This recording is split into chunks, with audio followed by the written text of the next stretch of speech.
Do you know that in June 2024, Germany paid an additional $27 million to Holocaust survivors in Israel to help them cope with the October 7th attacks? This is just the latest installment in a long history of reparations. Since 1945, Germany has paid more than $95 billion to Jewish Holocaust survivors, a staggering amount that continues to flow nearly 80 years after World War II ended. Austria, too, has paid significant sums, with over $210 million in a fund established to compensate Holocaust victims and their heirs. But the real question is, why aren't similar reparations being made to Africa? Why do Western nations, which acknowledge and compensate for historical wrongs in some contexts, insist that Africa should forget its own history of suffering? The African continent, ravaged by centuries of colonial exploitation, slavery, and economic suppression, has yet to receive a formal apology, let alone reparations. We've got to revise our history books. We've got to revise our attitudes toward the colonizer. We've got to revise how we deal with the British and how we relate to them. And it should energize our demands for reparations. And it should energize our demand for acknowledgement of the atrocities, and it should energize our demand that the British really apologize. They never want to apologize. Why nations like the United Kingdom, France and Belgium and others not paying reparations to African countries they exploited and brutalized? Take Haiti, for instance. After successfully resisting French colonization, Haiti was forced to pay billions to France in so-called reparations, a debt that crushed its economy for generations. Even as late as 2022, Haiti paid an additional $560 million to France. The situation in Africa is no different. European powers looted Africa's resources, enslaved its people, and left it economically crippled. Yet when Africans demand justice and reparations, they are met with silence or outright rejection. Consider the recent comments from Ghana's President Nana Akufo-Addo, who highlighted the ongoing economic exploitation of Africa and called for reparations. He pointed out the hypocrisy of the Western world, which is quick to commemorate its history, but tells Africa to move on. Mr. President, we do not seek to shirk any responsibility for the problems we face that are of our own making. And it bears repeating that we are not craving for sympathy, and we do not want to be a scar on anybody's conscience. But we cannot, and the world should not pretend that the present-day economic and social conditions of Africa have nothing to do with the historical injustices that have fashioned the structures of the world. It is time to acknowledge openly that much of Europe and the United States have been built from the vast wealth harvested from the sweat, tears, blood, and horrors of the transatlantic slave trade and the centuries of colonial exploitation. Maybe we should also admit that it cannot be easy to build confident and prosperous societies from nations that for centuries have their natural resources looted and their peoples traded as commodities. For centuries, the world has been unwilling and unable to confront the realities of the consequences of the slave trade. But gradually, this is changing, and it is time to bring the subject of reparations firmly to the fore. Granted, the current generations are not the ones that engage in the slave trade, but that grand inhuman enterprise was state-sponsored and deliberate, and its benefits are clearly interwoven with the present-day economic architecture of the nations that designed and executed it. Reparations must be paid for the slave trade. No amount of money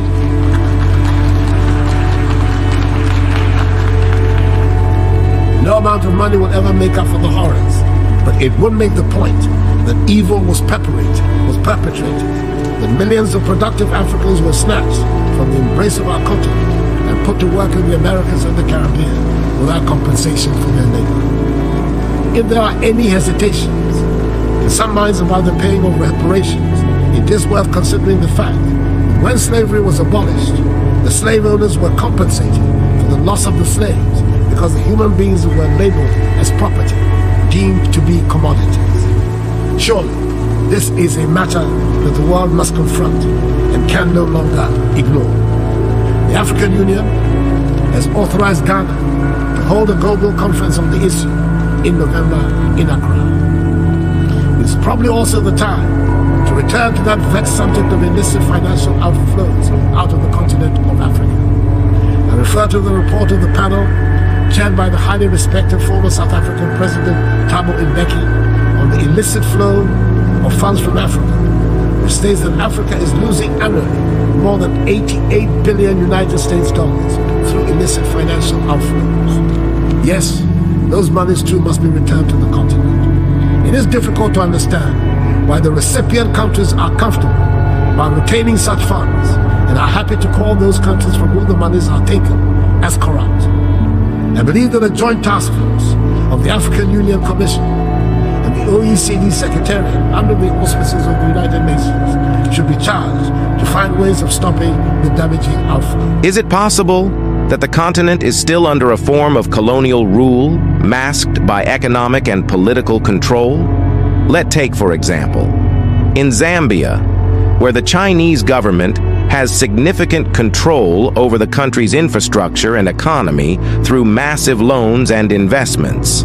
Zambia's debt to China has led to the loss of critical national assets, such as the Kenneth Kaunda International Airport, which was reportedly taken over by China when Zambia struggled to repay its debts. This situation illustrates how financial dependence can equate to a new form of colonialism, where economic leverage becomes a tool of control. Or look at the recent developments in Kenya, where President William Ruto's administration has faced backlash for increasing taxes on basic goods, a move seen by many as prioritizing Western financial interests over the needs of ordinary Kenyans. Similarly, in the Democratic Republic of Congo, DRC, the exploitation of mineral resources by foreign companies, particularly those from Western nations, continues unabated. Despite the DRC being one of the richest countries in the world in terms of natural resources, the majority of its population lives in extreme poverty. The extraction of coltan, cobalt, and other minerals essential for modern technology is often conducted under deplorable conditions with minimal benefits to the local population. This ongoing exploitation mirrors colonial practices where wealth is extracted from Africa, leaving behind a legacy of poverty and instability. In stark contrast, African nations and their people who suffered immensely under colonial rule and the transatlantic slave trade have received little to no reparations. The scars of colonialism are deeply etched into the continent's socio-economic fabric.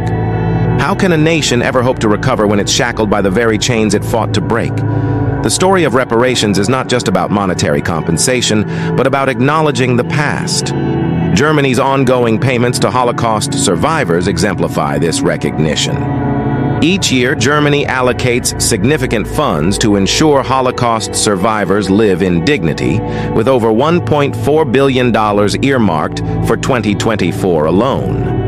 This contrasts sharply with the treatment of African nations, which were subjected to brutal colonization and exploitation without similar restitution. Why is the world so quick to forget the atrocities committed in Africa? Consider Namibia, where Germany committed genocide against the Herero and Nama people between 1904 and 1908. Despite many promises of development aid in 2021, many Namibians find the reparations insufficient and insulting given the scale of the atrocities. Critics argue that the delays and the inadequate sums offered by Germany reflect a broader reluctance to fully atone for colonial crimes, especially when the victims are African. Why are some lives deemed more worthy of compensation than others? The disparities in how history is acknowledged and compensated are stark. While Western countries like Germany have made significant efforts to atone for the Holocaust, African nations continue to wait for similar recognition and restitution. the economic impact of colonialism is still felt across Africa. For instance, Nigeria, with its vast oil wealth, remains plagued by poverty and corruption, legacies of British colonial rule.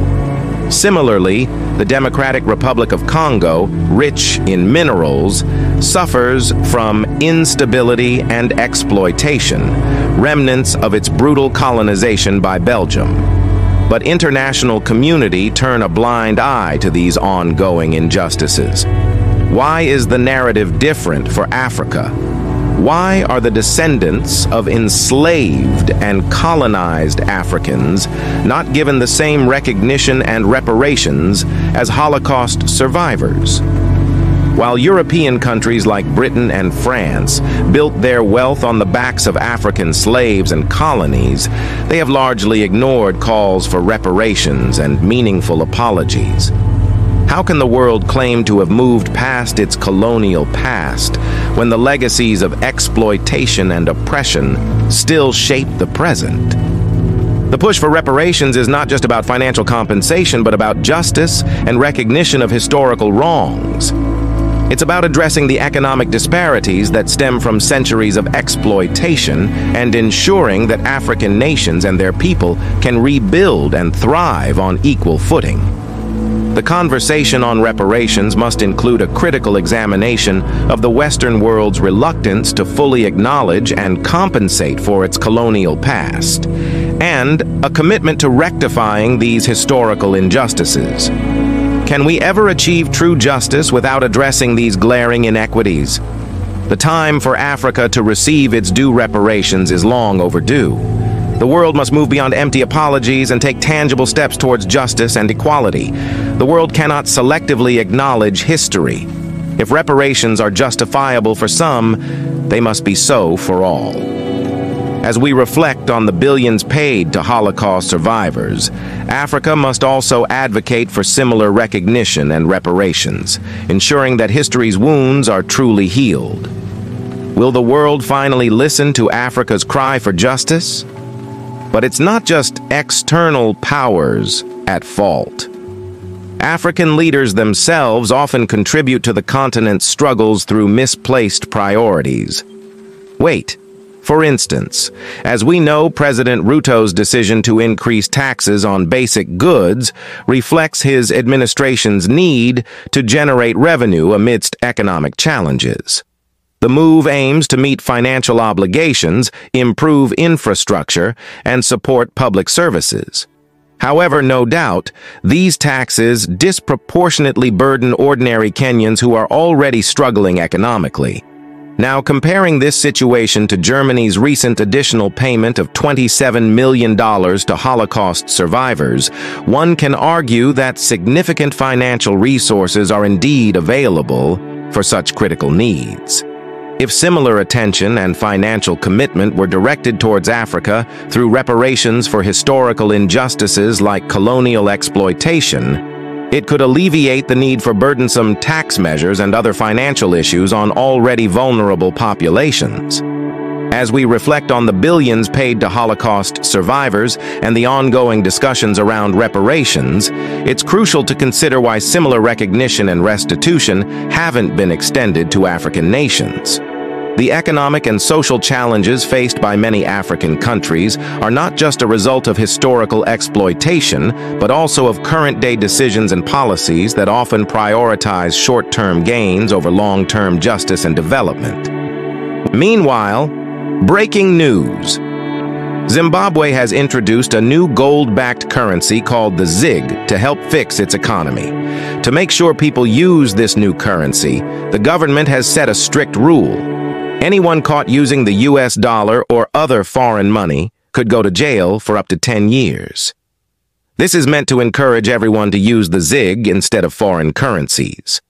By the way, what steps can we take today to ensure that history's wounds are healed and that future generations inherit a world where fairness and equity prevail?